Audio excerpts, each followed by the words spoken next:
들어가기 앞서 2019년 현재로부터 20년 전인 1999년 헐리우드 영화계를 되돌아봅시다. 스타워즈가 보이지 않는 위험이라는 이름으로 16년 만에 돌아왔고, 죽은 사람이 보인다던 아이와 총알을 피하는 네오는 대세가 되었습니다.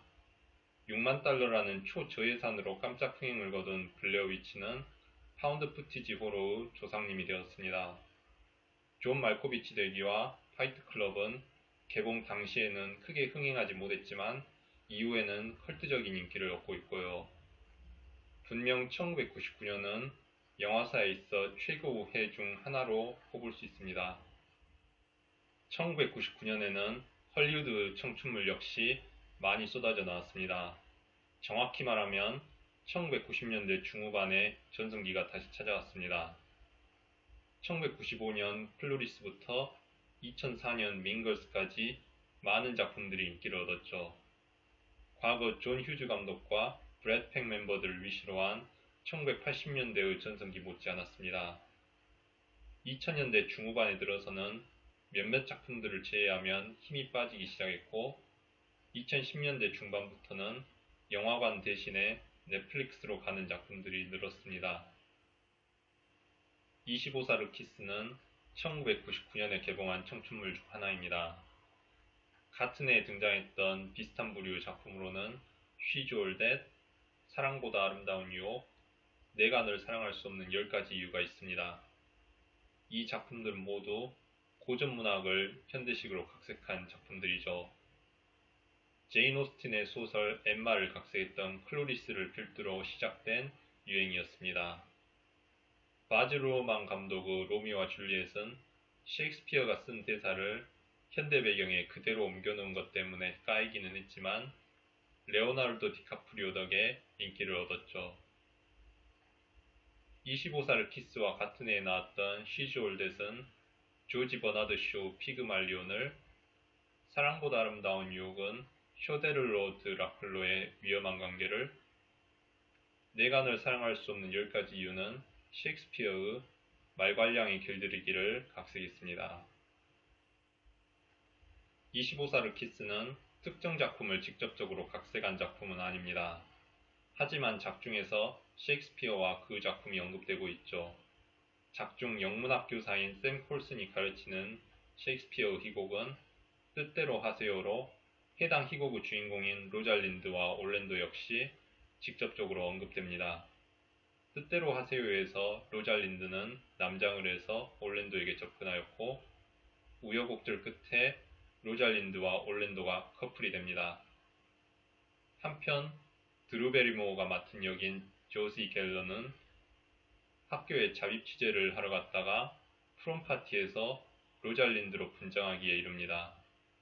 이 작품에서 로잘린드 역할을 하는 게 조시 갤러라면 올랜도 역할을 하는 건 당연히 샘 콜슨입니다.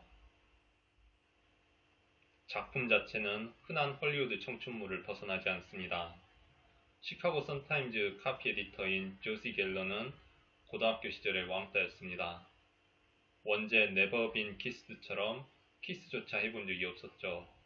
그러다가 기사거리를 위해 사우스 글렌 고등학교로 잠입 취재를 하게 되면서 학생 코스프레를 하게 됩니다. 물론 여러 소동 끝에 자신의 정체를 밝히고 자전적인 기사도 쓰고 샘 콜슨과 커플도 되는 것으로 마무리됩니다. 주인공이나 학교 측 캐릭터나 회사 측 캐릭터나 모두 시시하긴 하지만 어차피 드루 베리모어를 보라고 만든 작품입니다. 25사르 키스 출연 배우들 중 20년이 지난 지금은 위치가 바뀐 배우들이 많습니다. 이 작품의 주역이었던 드루 베리모어는 E.T. 이후 방황했던 시기를 날려버리고 다시 인기를 얻고 있던 때였습니다. 조지의 동생 역으로 나온 데이비드 아케트는 스크림 시리즈의 보안관 듀이 역으로 인지도가 있었습니다. 키어스틴 역의 배우는 신시티와 판타스틱 4 두 편에서 봤으니 알 테고, 크리스틴 역의 말리 쉘트는 플래닛 테러, 스크림 4, 램페이지 등에 출연했습니다. 신시티에서도 짧지만 강렬한 인상을 주었고요. 몰리 셰너는 그린치, 몬스터 호텔 등 여러 작품에 출연했던 바가 있고, 존 C. 라일리 역시 주먹왕 랄프 외에도 시카고 등 많은 작품에 등장했습니다. 시카고 선타임즈의 높으신 분 역은 게리 마셜 감독이 직접 맡았습니다. 다른 배우들 이야기를 더 해볼까요? 샘 콜슨 역의 마이클 바터는 이후 TV 시리즈 엘리어스에 출연했습니다. 릴리 소비에스키는 이후 아이즈 와이드 셧, 캔디 케인, 글래스 하우스에 나왔지만 그 뒤로는 이렇다 할 작품이 없습니다. 가이 역의 제레미 조던은 TV 시리즈 비벌리 힐즈 90210의 수록곡인 The Right Kind of Love로 반짝 인기를 얻었습니다. 당시에는 무명 시절이었던 옥타비아 스펜서는 2011년작 헬프로 아카데미 여우조연상을 수상하기 전까지는 단역이나 조연에 그쳤습니다. 그리고 제임스 프랭코에게는 이 작품이 영화 데뷔작이었습니다. 20세기의 끝자락에서 호들갑을 떨던 분위기는 막상 새천년이 오니까 금세 잊혀졌듯이 25살의 키스 역시 1999년이 지나가면서 급속도로 과거의 유물이 되었습니다. 대놓고 1999년도 프롬파티가 써져 있는 걸 2019년에 보면 기분이 묘하죠. 작중 등장하는 대중문화 언급은 크게 돋보이지 않습니다.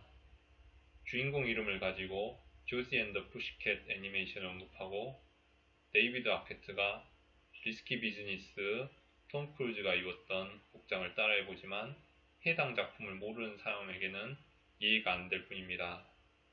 그나마 프롬파티의 왕과 여왕이 가려진 후 더 카디건스의 곡 이레이즈 리와인드가 흘러나올 때가 가장 반가웠습니다. 그리고 배우와 스태프들의 어린 시절 사진이 함께 등장하는 엔딩 크레딧도 나쁘지 않았고요. 결국 드루 베리모어 팬이거나 헐리우드 청춘물을 일부러 찾아서 보는 사람이 아니라면 넘어가도 될 작품입니다. 25살의 키스에 대한 이야기는 여기까지입니다.